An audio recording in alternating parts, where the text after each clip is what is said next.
ते आता नवीन कपडे घेत नाही, कारण मुलाचा तेव्हा तो पोलीसच्या अंडर ट्रेनिंग करायला जायचा त्यावेळी.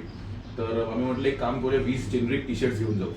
आणि नोव्हेंबर 2021ला 12-13 नोव्हेंबरला आम्ही 20 टी शर्ट्स घेऊन गेलो आणि ते मुलाला दिले. खूप कमी पडले, पण तरी आम्ही चॉकलेट आणि काय काय खाऊ दिला.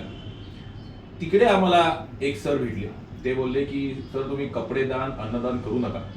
जर तुम्हाला करायचं असेल दान तर डिजिटल लर्निंगसाठी 32 इंची टीव्ही डोनेट करा.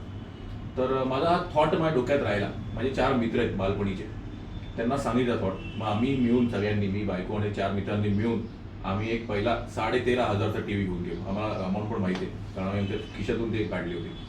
त्या दिवशी तो टीव्ही घेऊन गेलो.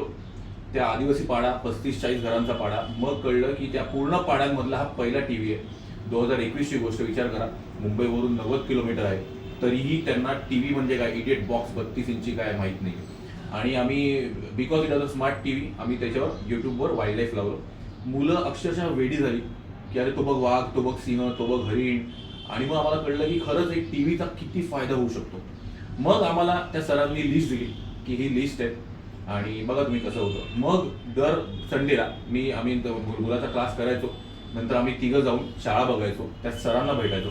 आणि अशी त्या कसारा आणि अजनूक केंद्र, कसारा लागूनच आहे, तिकडून ही डिजिटल लर्निंगची क्रांती सुरू झाली.